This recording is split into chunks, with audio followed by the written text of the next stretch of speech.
এই ভিডিওটা SSC 26 batch এবং 27 ব্যাচের জন্য। এই ভিডিওতে আলোচনা করা হয়েছে গত বছর এবং এই বছরের এসএসসি রেজাল্ট বিভিন্ন তথ্য উপাত্ত এবং পরিসংখ্যানের মাধ্যমে। এর মাধ্যমে শিক্ষার্থীরা বুঝতে পারবে সামনের ফলাফল কেমন হতে যাচ্ছে, তাদেরকে কিভাবে পড়াশোনা করতে হবে। সো এই তথ্যগুলো জানার জন্য সম্পূর্ণ ভিডিওটা শেষ পর্যন্ত দেখুন। সো বুঝার সুবিধার জন্য আমরা 2024 সাল এবং 2025 সালকে পাশাপাশি রেখেছি। 2024 সালে মোট শিক্ষার্থীর সংখ্যা পরীক্ষার্থীর সংখ্যা ছিল 20,13,000-এর মতো এবং 25 সালে হচ্ছে 19 লাখের মতো। 2024 সালে 83% পাশ করেছিল এবং 25 সালে পাশের হার, যেটা কিনা ভয়াবহ রকমের খারাপ হয়েছে। এবং একদিক থেকে এটাই ভালো, পড়াশোনার মান উন্নতি হবে ইনশাল্লাহ সামনের দিকে। 68.45%। এবং ফেল করা শিক্ষার্থী হচ্ছে 24 সালে 3,41,000 ছিল, যেখানে কিনা 25 সালে এসে 6 লাখ। আপনি ভাবতে পারছেন 6 লাখ শিক্ষার্থী, 6,660,000 জন আর কি। এখন আমার প্রশ্ন হচ্ছে, এই 6 লাখ শিক্ষার্থী যাবে কোথায়? তাদের কতজন শিক্ষার্থী বা পড়াশোনায় কামব্যাক করবে? আমাদের যে সকল মেয়ে শিক্ষার্থীরা আছে তাদের তো অধিকাংশেরই বিয়ে হয়ে যাওয়ার কথা বা বিয়ে হয়ে যাবে, এবং যারা বাকি থাকবে তারা কি আসলেই ভালো মতো পড়াশোনায় কামব্যাক করতে পারবে? সেটা একটা চিন্তার বিষয়। যাই হোক, আমাদের দিক ওই দিকে নয়, তবে এতে রাজনীতিবিদদের একটু উপকারী হবে, তারা কিনা কিছু ছেলে পেলে পাবে রাজনীতি করার জন্য। এবং যেটা মূল ইম্পর্টেন্ট বিষয়, যেটা কিনা আমি শেয়ার করতে যাচ্ছি, জিপিএ 5 24 সালে পেয়েছে 1,82,129 জন, মানে 1,82,000 ধরে নেন। আর 25 সালে এসে যেটা কিনা ভয়াবহ রকমের কমে গিয়েছে, অলমোস্ট 60,000 শিক্ষার্থী কমে গিয়েছে। সো মাই ডিয়ার স্টুডেন্টস, এখনই it's high time you thought, it's high time to think. এটাই চিন্তার সময়।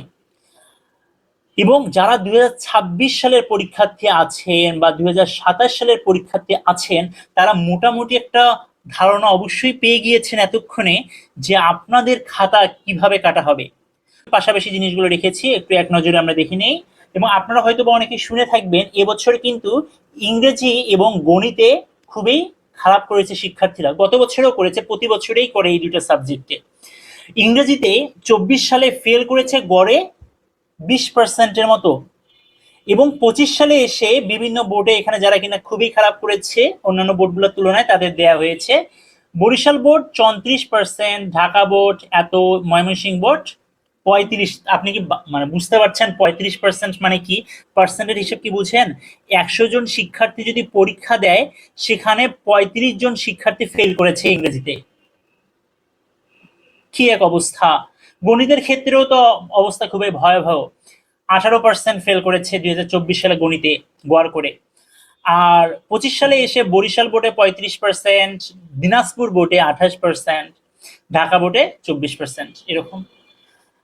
যাই হোক, আমরা এখন বিভাগগুলো দেখি। সায়েন্স, আর্টস, কমার্সের কি অবস্থা। সায়েন্সের ক্ষেত্রে, সায়েন্স বিভাগের ক্ষেত্রে আমরা আর্টসের ক্ষেত্রে আমরা দেখতে পাচ্ছি 24 সালে 35% ফেল। কি এক অবস্থা!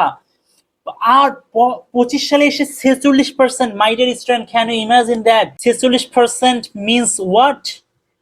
ইট মিনস 100 জন পরীক্ষা দিয়ে, দেখাই যাচ্ছে না ভালো মতো, 100 জন পরীক্ষা দিয়ে পাশ করেছে মাত্র 54%। মানে অর্ধেক পাস অর্ধেক ফেল আমরা বলা যেতে, এটা আমরা বলতেই পারি। আর বিজনেস শাখা মানে ব্যবসা শাখায় 25% 24 সালে, এবং এবছরে অবস্থা ভালো। কোন দিক থেকে? ফেলের দিক থেকে অবস্থা ভালো। যাই হোক, এই অবস্থা। জাস্ট যারা সায়েন্স আর কমার্সের শিক্ষার্থী আছেন, এগুলো জাস্ট আমি তুলে ধরলাম, আপনারা যেন বুঝতে পারেন যে আসলে আপনাকে পড়তে হবে, এর কোনো বিকল্প নেই।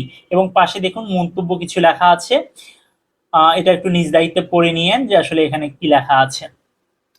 এতটুকুই। এবং আরেকটা বলে রেখে, এগুলা যে একুরেট একদম 100% তথ্য উপাত্ত সঠিক তা না, এটা একটা ধারণা পাওয়ার জন্য, মানে এর কাছাকাছি, একটু কম বেশি হতে পারে, বাট এর কাছাকাছি, রাইট? এটা ধারণা দেওয়ার জন্য। আর এগুলো কোন কোন জায়গা থেকে সংগ্রহ করা হয়েছে এখানে দেখুন, আমি আসলে এখানে কি বলা যায়, সোর্স দিয়েছি। ঠিক আছে, বিভিন্ন রকম পত্রিকা থেকে এগুলো নেওয়া হয়েছে। একটা যদি আমি দেখাই আপনাদের, এই যে এখানে দেখতে পাচ্ছেন ঢাকা ট্রিবিউনের পত্রিকা, যে 68.45% this year from 83.04 in 2024। মানে 24 সালে 83% ছিল এবং এই থেকে বর্তমান সালে হয়েছে 68.45%। সো আর কোনো অবহেলা নয়, যদি ভালো ফলাফল করতেই চান তাহলে আপনাকে পড়াশোনা করতেই হবে। এই জন্য আমি এখানে লিখে রেখেছি জাস্ট থিংক মাই ডিয়ার স্টুডেন্ট, চিন্তা করুন আর এগুলো একটু দেখুন। সো থ্যাংক ইউ ভিডিওটা দেখার জন্য। যদি ভিডিওটা ভালো লেগে থাকে তাহলে অবশ্যই কমেন্ট করতে পারেন, লাইক বা লাভ রিয়াকশন দিতে পারেন, আর ভিডিওটা শেয়ার করতে পারেন যাতে কিনা অন্যরা এই বিষয়গুলো নিয়ে একটু চিন্তা করার সুযোগ পায়। ধন্যবাদ সকলকে। আসসালামু আলাইকুম ওয়া রাহমাতুল্লাহ।